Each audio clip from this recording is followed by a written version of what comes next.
राधे राधे साथियों, उत्कर्ष की online classes में आपका बहुत बहुत हार्दिक अभिनंदन, बहुत बहुत सुस्वागत। अगले इसी क्रम में हमने अगली क्लास में छंदों के बारे में परिचर्चा कर रहे थे और वर्णिक छंद पढ़ रहे थे, जहाँ के वर्णिक छंद में हम 7 छंदों के बारे में परिचर्चा कर चुके थे। 7 छंदों के बारे में परिचर्चा कर चुके थे, जिसमें कि अनुष्टुप, इंद्रवज्रा, उपेंद्रवज्रा, उपजाति, वंशस्थ, द्रुतविलंबत और भुजंग प्रयात को पढ़ चुके थे। अगला इसी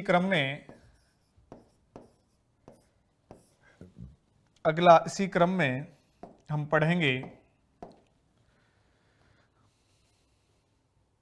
आपका छंद का नाम है बसंत तिलका। छंद का नाम क्या है? बसंत तिलका। जहां से अक्सर कर 2015 में रीट में प्रश्न में यहीं से पूछा था। और बसंत तिलका में कितने वर्ण होते हैं? 14। और कुल वर्ण कितने होते हैं? 56।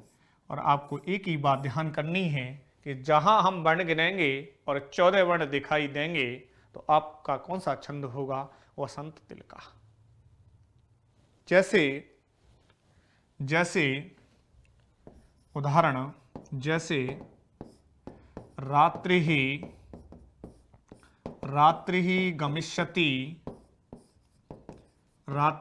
गमिष्यति भविष्यति सुप्रभातम। रात्रि जाएगी और क्या होगा? सवेरा होगा। रात्रि ही गमिष्यति भविष्यति सुप्रभातम।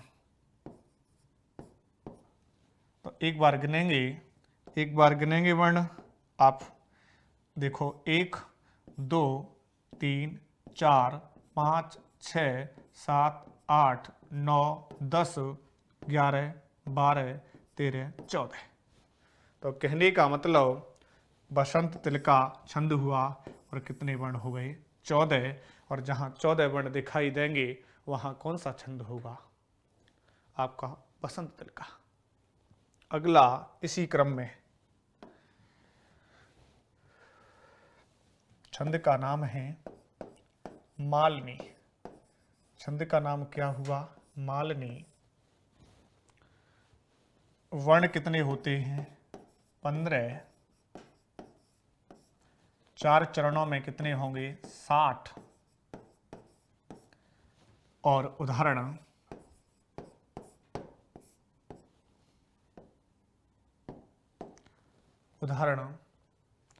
अतुलित बलधामम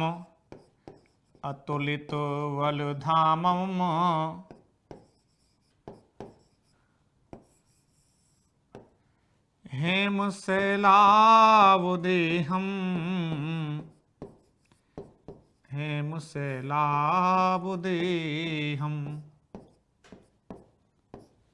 अतुलित बलधामम हेमशैलाबुदेहम।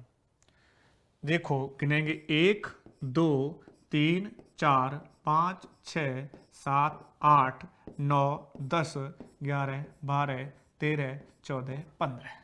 तो कहने का मतलब जब हमें 15 वर्ण दिखाई देंगे तो आपका कौन सा छंद होगा? मालिनी। कौन सा छंद होगा? मालिनी। अब आपको कुछ नहीं, अक्सर कर यहां से प्रश्न आने की संभावना जताई जाती है, यहां से प्रश्न पूछे जाते हैं।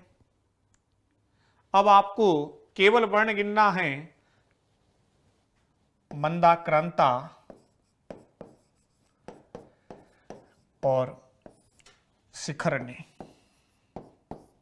मंदाक्रांता, शिखरणी, दोनों छंदों में मंदाक्रांता में कितने वर्ण होंगे? 17। और कुल मिला के कितने वर्ण होंगे? 68। यहां भी कितने होंगे? 17। और यहां भी कितने होंगे? 68। परंतु एक ही बात दिखाई देनी है आपको, एक ही बात जाननी है कि जब हमें पहला वर्ण गुरु दिखाई देगा, पहला वर्ण, जब हमें पहला वर्ण कैसा दिखाई देगा? गुरु। तो कौन सा छंद होगा? मंदाक्रांता। कौन सा छंद होगा? मंदाक्रांता। 17 वर्ण होने चाहिए, एक चरण में 17 वर्ण हो, पहला वर्ण कैसा हो? गुरु हो। तो कौन सा छंद होगा? मंदाक्रांता। और जहां पहला वर्ण लघु होगा, जहां पहला वर्ण लघु होगा, 17 वर्ण होंगे, वहां शिखरणी होगा। तो पहला वर्ण, यहां पहला वर्ण कैसा होना चाहिए? यहां पहला वर्ण लघु होना चाहिए। जैसे शांताकारं शांताकारं भुजगसेनं शांताकारं भुजगसेनं पद्मनाभं सुरेशम पद्मनाभं सुरेशमः। शांताकारं भुजगसेनं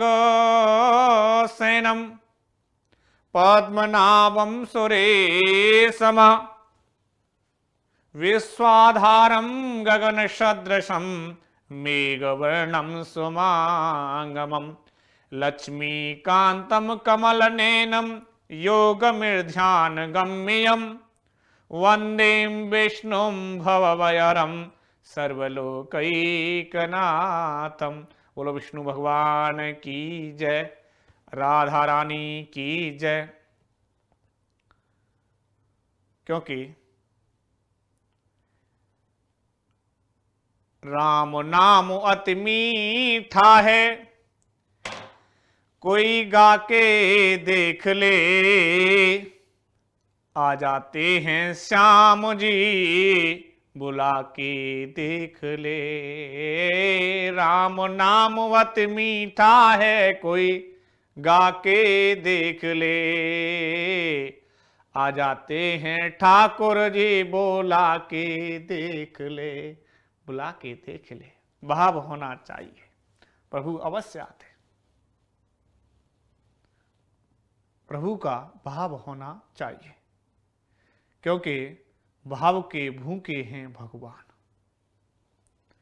भाव के भूखे हैं भगवान। तो इसी क्रम में तो पहला, हाँ, के वर्ण गिनेंगे कितने? 11 वर्ण होने चाहिए। देखेंगे एक बार, 17 वर्ण होने चाहिए, मंदाक्रांता होगा 1 2 3 4 5 6 7 8 9 10 11 12 13 14 15 16 17 17 वर्ण हो गए। 17 वर्ण होंगे। पहला वर्ण कैसा होगा? गुरु।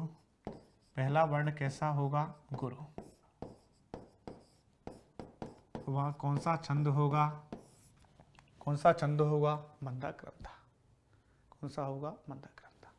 दूसरा, जहां 17 वर्ण होंगे और पहला वर्ण लघु होगा, जैसे महाराज,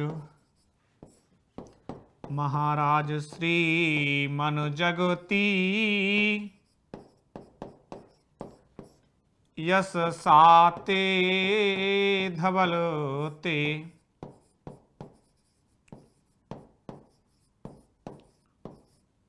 धवलते, महाराज श्रीमन जगति यशसाते धवलते। गिनेंगे 1 2 3 4 5 6 7 8 9 10 11 12 13 14 15 16 17। पहला लघु, तो पहला कैसा हो गया? लघु। तो कौन सा छंद हो गया? शिखरणी। तो कुल मिलाकर के इस तरह आने की प्रश्न की संभावना जताई जाती है। अब आपका अगला छंद है सादुर्ल विकीर्णतम, और इसमें एक ही बात ध्यान करनी है, सादुल विकीर्णतम में कितने वर्ण होते हैं? 19 वर्ण। और कुल चारों चरणों में कितने वर्ण होंगे? 76 वर्ण।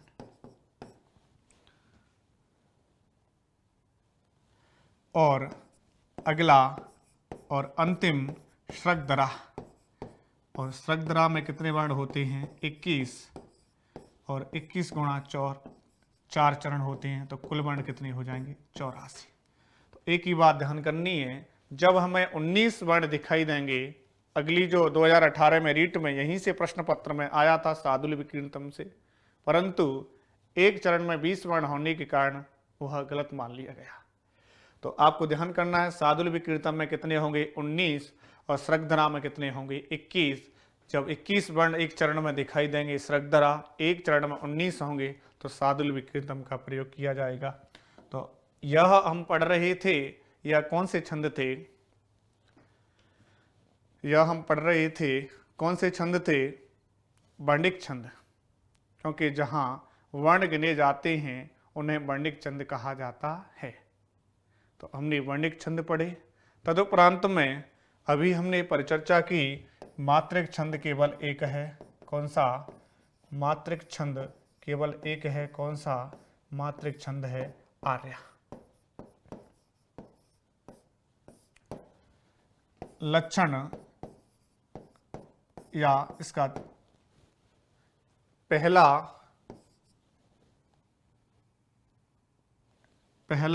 प्रथम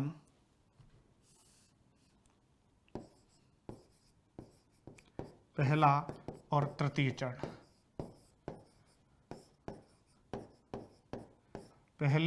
पहला या तृतीय चरण होगा, वहां कितनी मात्राएं होंगी? 12। तो पहले और तृतीय चरण में 12। द्वितीय चरण में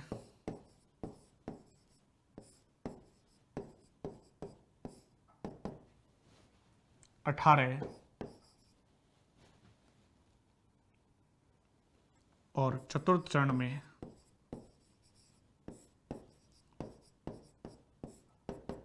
15 मात्रा दिखाई देंगी, और कुल मात्राएं कितनी? 57। तो कौन सा छंद होगा? आर्या। अक्सर कर विद्वान साथियों सेकेंडरेट और लेक्चरार में यहां से प्रश्न बन जाता है, क्योंकि आपके लिए रीट, सीटेट, यूपी टेट इत्यादि के लिए पद से ही प्रश्न आता है। बाकी और सेकेंडरेट और लेक्चरार में यहाँ से 8 से 10 प्रश्न बनते हैं छंद से, तो वहां एक ही प्रश्न बनता है। यहां से लगभग 2 प्रश्न पूछे जाते हैं। यहां से प्रश्न बनता है आर्या छंदे प्रथम पादे या पहला और तृतीय चरण, पहला प्रथम पादे या तृतीय चरण कति मात्रा भवन्ति? तो 12। द्वितीय चरण में कितनी? 18, और चतुर्थ चरण में कितनी? 15। यस्याः प्रथमे पादे 12 मात्रा स्तता तृतीये अपि 18 द्वितीये चतुर्थ के 15 सा आर्या। पहले और तृतीय चरण में 12 मात्राएं, और द्वितीय चरण में 18, और चतुर्थ चरण में कितनी? 15 मात्राएं होती हैं। कुल 57 मात्रा। वह कौन सा छंद कहलाता है? आर्या, जहां मात्राओं की परिचर्चा की जाती है, मात्राएं गिनी जाती हैं, मात्राएं लगाई जाती हैं। उदाहरण, जैसे उदाहरण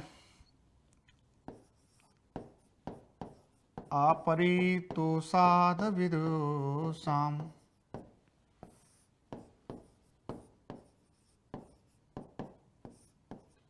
न साधु मन्ये प्रयोग विज्ञानम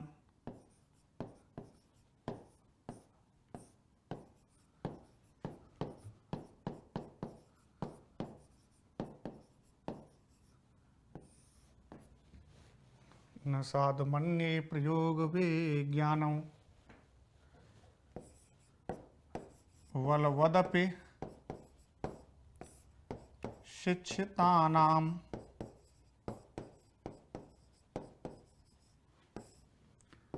आत्मन्य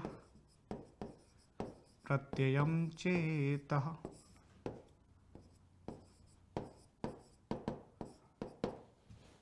अब यहां क्या लगाएंगे? मात्राएं। अब देखेंगे, यहाँ मात्राएं लगाएंगे आ, प, री, तो, सा, क्योंकि द हलंत है इसके कारण भी, वे, दो, सा।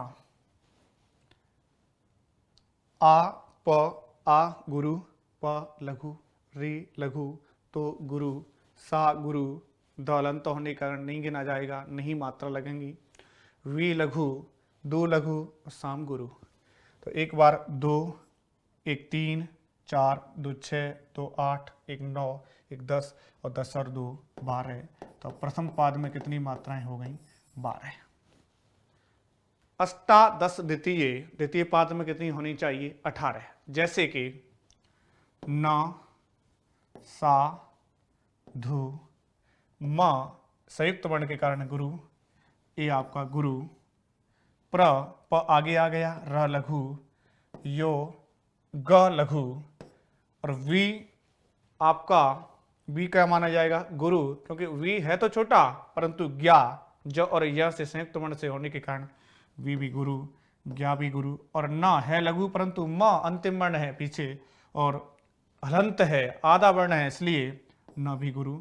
जैसे गिरेंगे एक बार, 1 2 और 1 3, 3 और 1 4, 4 और 2 6, 2 और 1 8, 8, 1 2 और 1 3, 4 4 2 6, 6 2 8, 1 9, 9 2 11, 1 12, 12 2 14, 14 2 16, 16 2 18।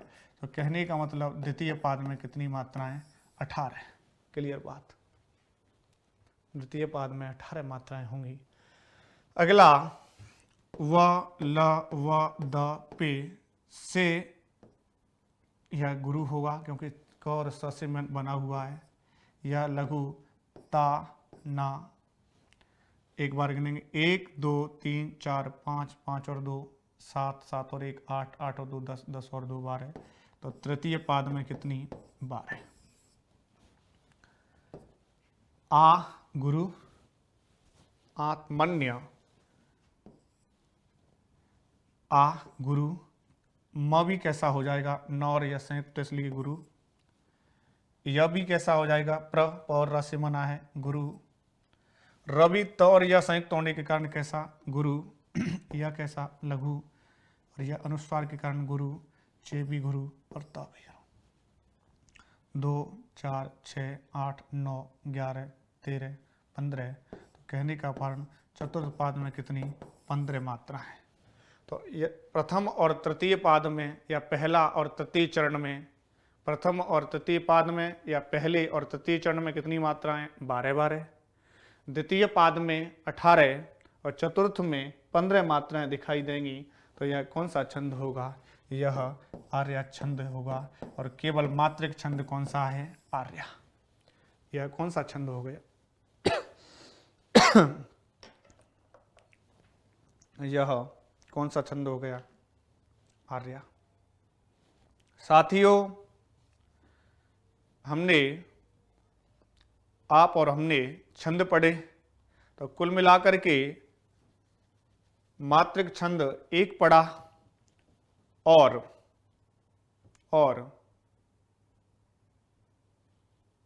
कम से कम 13 से 14 वर्णिक छंदों के बारे में परिचर्चा की, जो कि वरिष्ठ अध्यापक के पाठ्यक्रम के अंतर्गत 14 से 15 छंदों का समावेश किया गया है। इसलिए आपके यह क्या थे? छंद।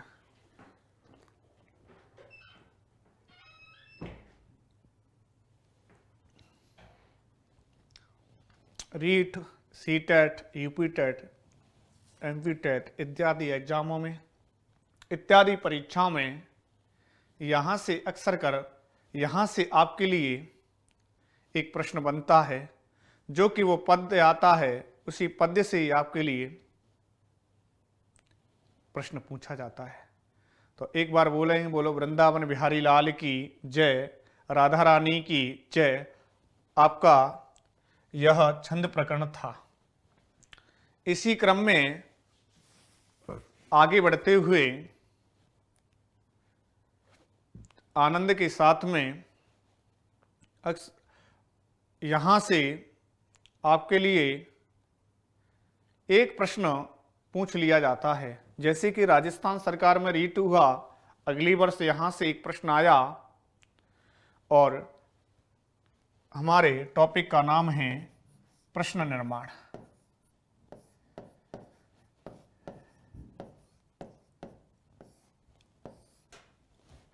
यहां से एक प्रश्न पूछ लिया जाता है,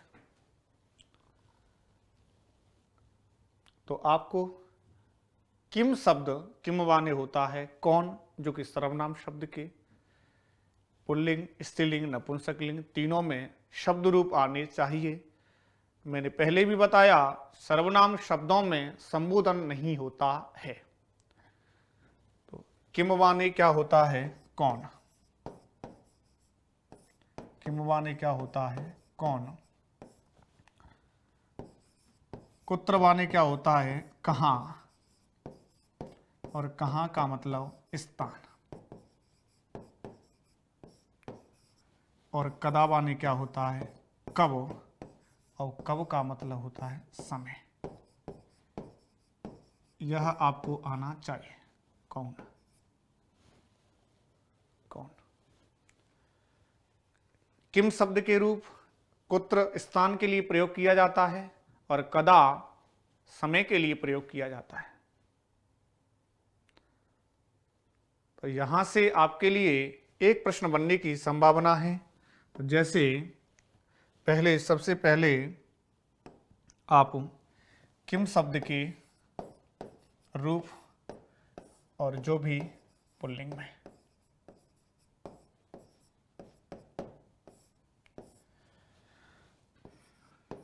एक वचन,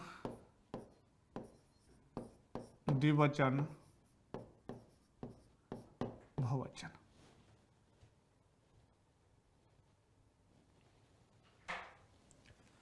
प्रथमा,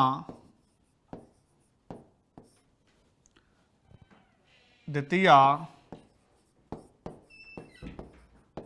प्रथमा, द्वितीया, तृतीया, चतुर्थी,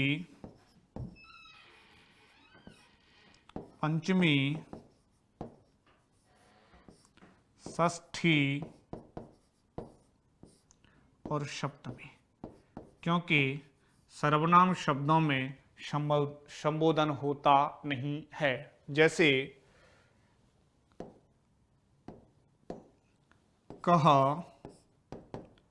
कह कऊ के, कह कऊ के, कम कऊ कान, केन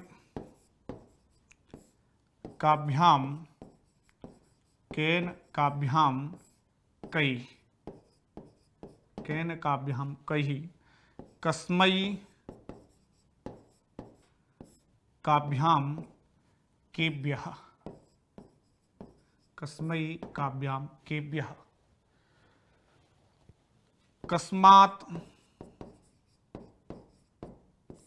काभ्याम केभ्यः, कस्य कयोः केषां, कस्य कयोः केषां, कस्मिन् कयोः केषु, कस्मिन् कयोः केषु, कह कऊ के, कम कऊ कान, केन काभ्याम कई, कस्मै काभ्याम केभ्यः, कस्मात् काभ्याम केभ्यः, कस्य कयोः केषां, कस्मिन् कयोः केषु। इसी प्रकार आपको एक और तरीका याद करने का बताऊं, तत्वाने वह, तत्वाने वह, यह बहुत इंपॉर्टेंट है, आपको याद करना पड़ेगा। तत् शब्द वह, तो इसी प्रकार उसके रूप चलते हैं। जैसे सह, सह तऊ ते, तो कह कऊ के, कम कऊ कान तो तम तऊ तान। केन काभ्याम कई तेन ताभ्याम तई। कस्मै काभ्याम केभ्यः तस्मै ताभ्याम तेभ्यः। कस्मात् काभ्याम केभ्यः तस्मात् ताभ्याम तेभ्यः। कस्य कयोः केषां तस्य तयोः तेषां। कस्मिन् कयोः केषु तस्मिन् तयोः तेषु। क्योंकि यह तत्शब्द के भी हमारे लिए उपयोगी होंगे, तो यह किस तत्शब्द के भी पुल्लिंग में हुए और किम शब्द के भी यह पुल्लिंग में हुए, तो यह आपको याद करने पड़ेंगे।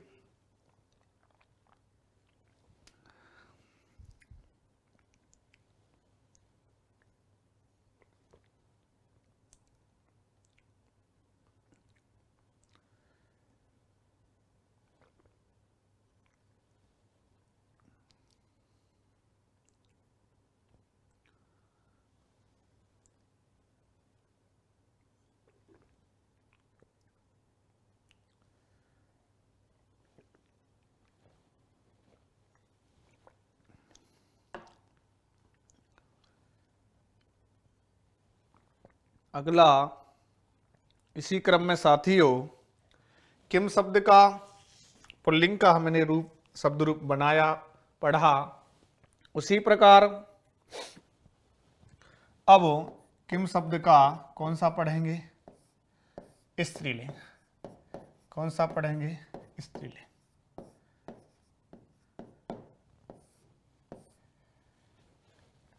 एक वचन, द्विवचन और आपका बहुवचन। इधर प्रथमा, द्वितीया, तृतीया, चतुर्थी, पंचमी, षष्ठी, सप्तमी।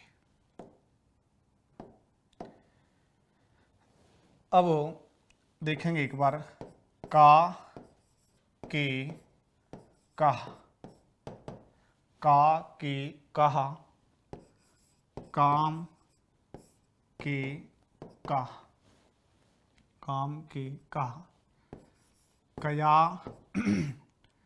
कया, कया काभ्याम का भी, कया काभ्याम का भी। कस्यै काभ्याम काभ्य।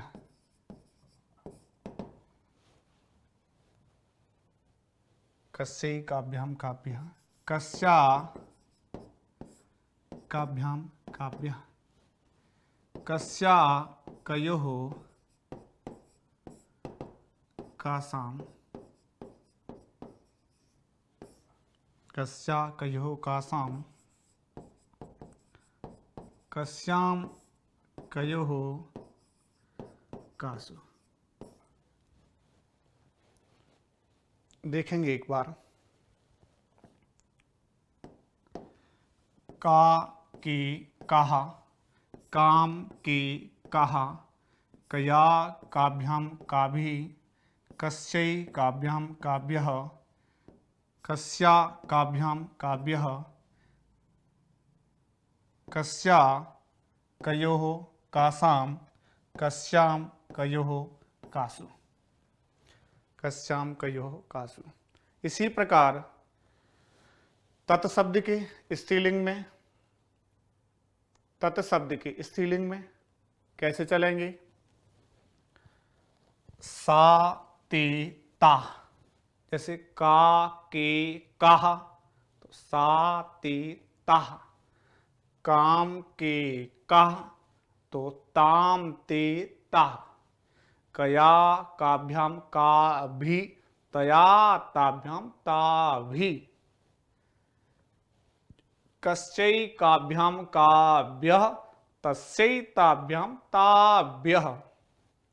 कस्या काभ्याम काभ्यः तस्या ताभ्याम ताभ्यः। कस्या कयोः कासां तस्या तयोः तासां कस्यां कयोः कासु तस्यां तयोः तासु।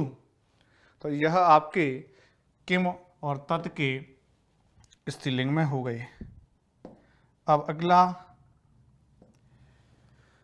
किम शब्द का नपुंसक लिंग।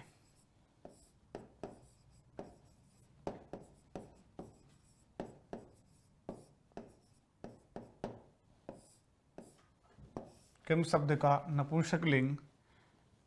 अब एक वचन, द्विवचन और आपका बहुवचन, केवल प्रथमा और द्वितीया। किम के कानि और किम के कानि, बाकी शेष पुल्लिंग की तरह, शेष पुल्लिंग की तरह। जैसे किम के कानि, किम के कानि, जैसे ततते तानि, ततते तानि। तो अब हमने किम शब्द की पुल्लिंग, स्त्रीलिंग, नपुंसक लिंग में तीनों लिंगों में शब्द रूपों का ज्ञान किया। अब आपको समझने योग्य बात एक ही है साथियों कि जब हम प्रश्न का निर्माण करेंगे तो आपको एक बात ध्यान करनी है कि रेखांकित जिस शब्द के नीचे किया है वह शब्द पुल्लिंग है या स्त्रीलिंग है या नपुंसक लिंग है। पुल्लिंग का एक वचन है या द्विवचन है या बहुवचन है। जिस विभक्ति का एक वचन, द्विवचन, बहुवचन होगा उसी विभक्ति का पुल्लिंग होगा तो पुल्लिंग से लगाना है, स्त्रीलिंग होगा तो स्त्रीलिंग से लगाना है, और नपुंसक लिंग होगा तो नपुंसक लिंग से ही प्रयोग करना होगा। तो बात समझ में आ चुकी होगी मेरी। तो एक बार बोलेंगे, बोलो वृंदावन बिहारी लाल की जय। अब उदाहरणों के माध्यम से एक बार समझेंगे। जैसे प्रश्न कैसे आएगा, क्योंकि प्रश्न कहां से आएगा यह समझना चाहिए।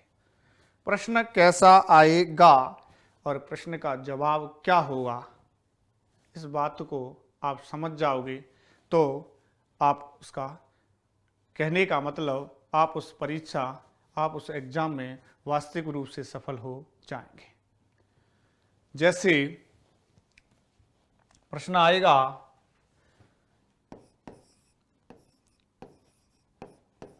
दशरथस्य पुत्रः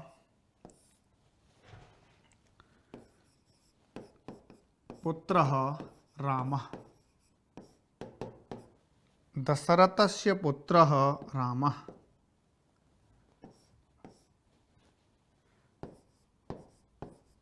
रेखांकित शब्दे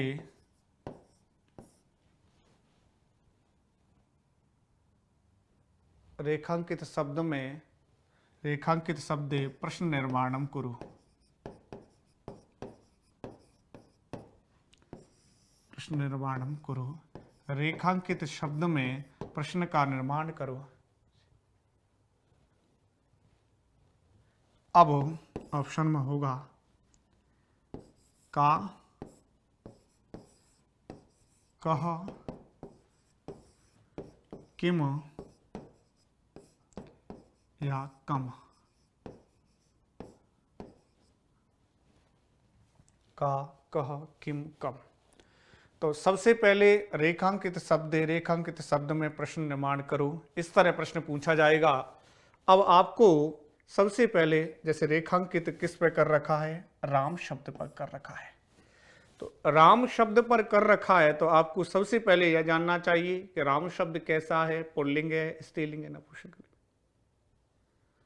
राम शब्द पुल्लिंग है क्योंकि राम शब्द में रम धातु से घय प्रत्यय करने पर राम शब्द बनता है, और घय प्रत्यय से बनने वाले सभी शब्दों का प्रयोग पुल्लिंग में ही किया जाता है, यह भी आपको बताऊं। तो दशरथ का पुत्र राम है तो राम पुल्लिंग में एक वचन है तो हमें अब ऑप्शन में देखना चाहिए कि यह आपका स्त्रीलिंग हुआ, नहीं है। यह आपका नपुंसकलिंग हुआ, नहीं है। और यह आपका पुल्लिंग की द्वितीया विभक्ति हुई, नहीं है। तो आपका कौन सा ऑप्शन सही होगा? कह। तो दशरथस्य पुत्रः कह, क्योंकि अपन को प्रश्न बनाना है कहां से? जहां रेखांकित किया हुआ है। रेखांकित जहां से किया हुआ है मेरा विद्वान साथी, आपसे प्रश्न का निर्माण वहां से करना चाह रहा है जहां से रेखांकित किया है। तो दशरथस्य पुत्रः कः, दशरथ का पुत्र कौन है? तो दशरथस्य पुत्रः रामः। अगला, जैसे अगला शिवः कलमेन पत्रम लिखति।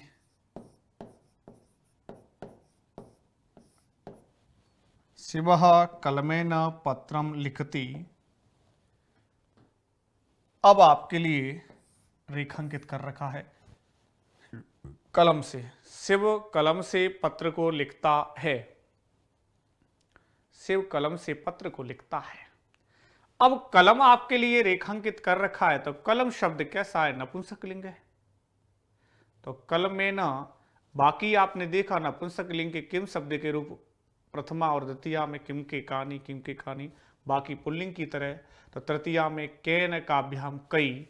तो इस तरह ऑप्शन में आपको देखना होगा का, दूसरा केन, तीसरा कस्य और चौथा कस्मात।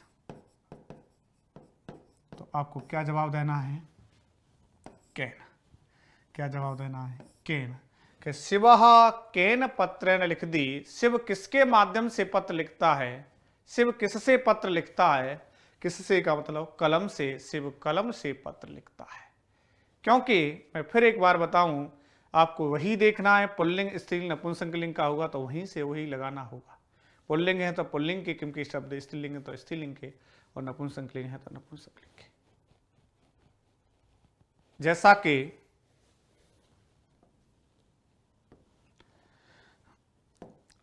अगला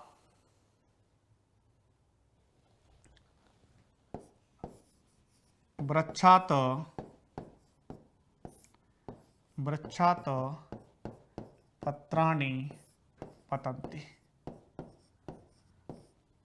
वृक्षात पत्राणि पतन्ति। वृक्ष से पत्ते गिरते हैं, क्योंकि पत्रम पत्रे पत्राणि, यहां कर्ता बहुवचन तो क्रिया भी कैसी? बहुवचन। पतति पततः पतन्ति, क्योंकि जैसा मेरो कर्ता होगा वैसी मेरी क्रिया होगी। अब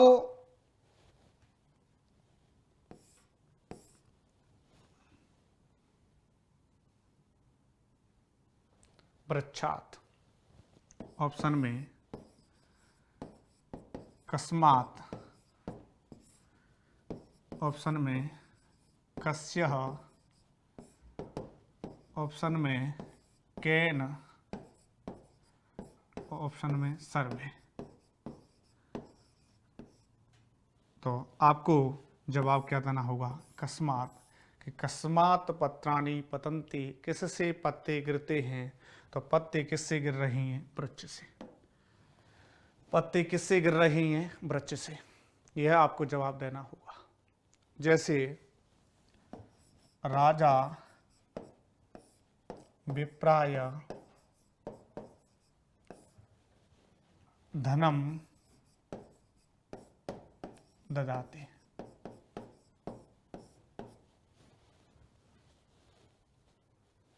राजा विप्राय धनम ददाति।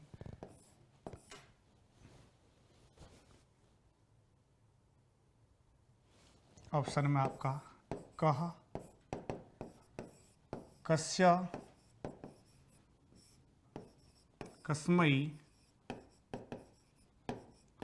और सर्वे।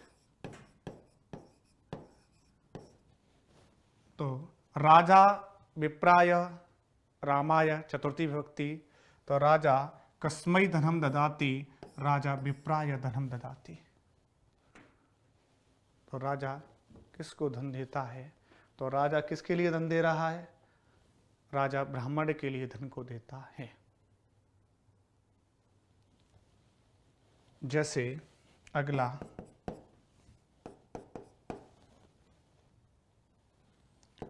लवस्य पुत्रः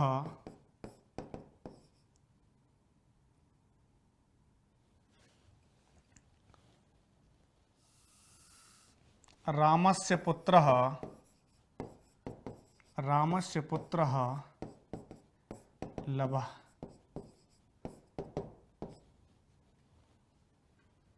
प्रश्न निर्माण कीजिए। यहाँ प्रश्न का निर्माण करना है तो प्रश्नवाचक चिन्ह लगाना होगा। प्रश्न का निर्माण कीजिए। जैसे यहाँ भी लगाना होगा प्रश्नवाचक चिन्ह, यहाँ लगा हुआ है। रामस्य पुत्रः लवः, किसका पुत्र लव है? किसका? तो कह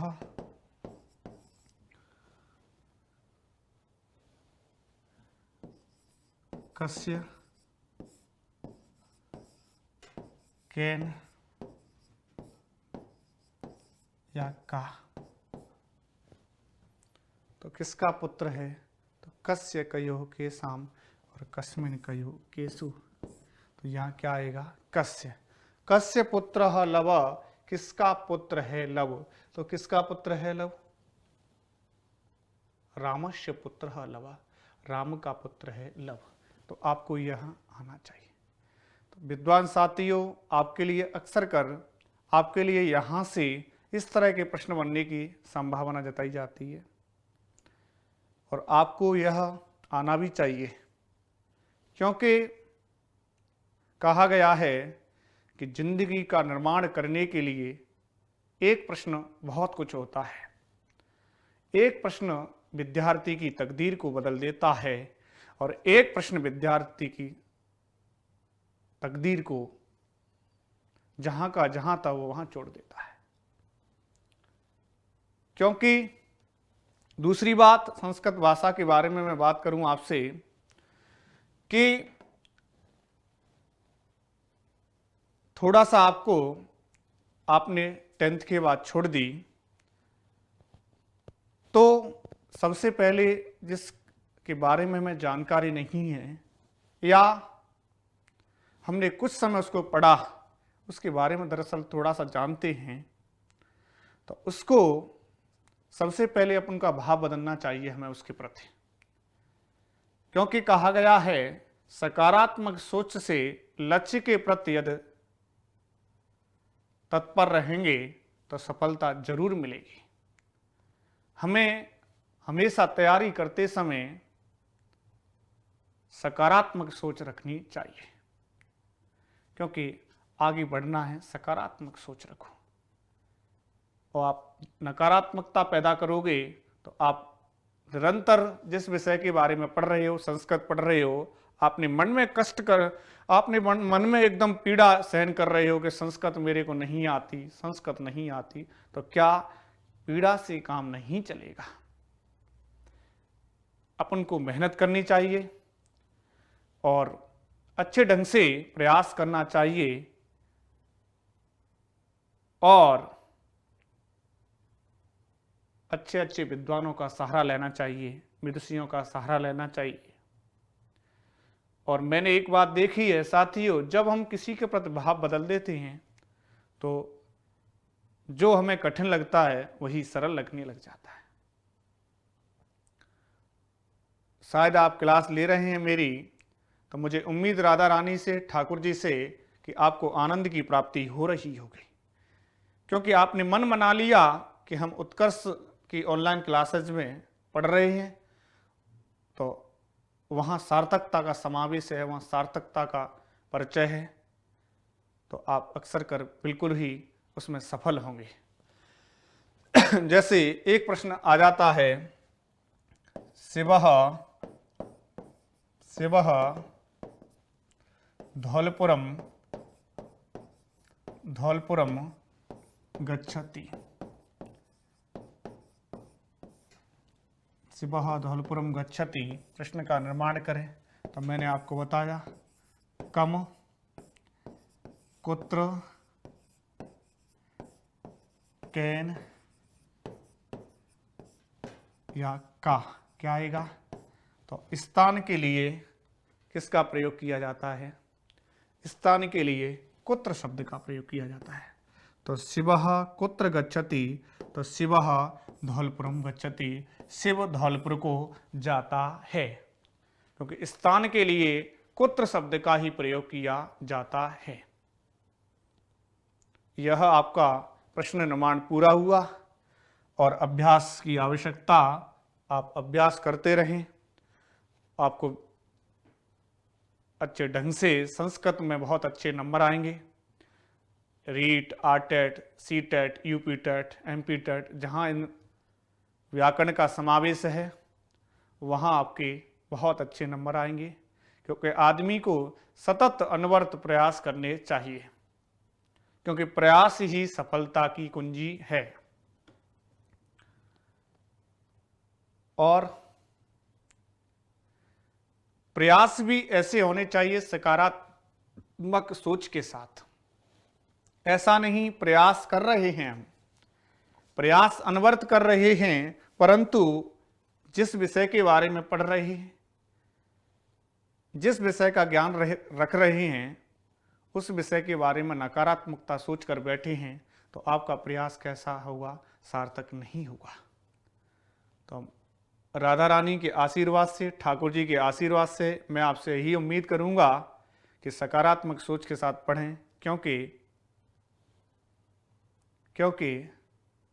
कहा गया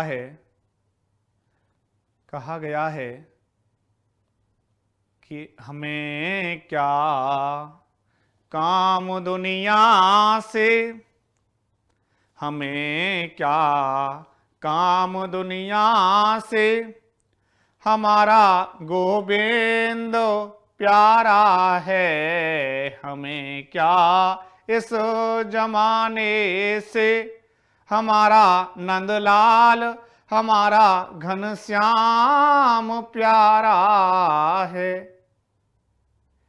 तो एक बार सभी बोलेंगे राधा रानी की जय, बोलो वृंदावन बिहारी लाल की जय। गजाननं भूतगणादिसेवितं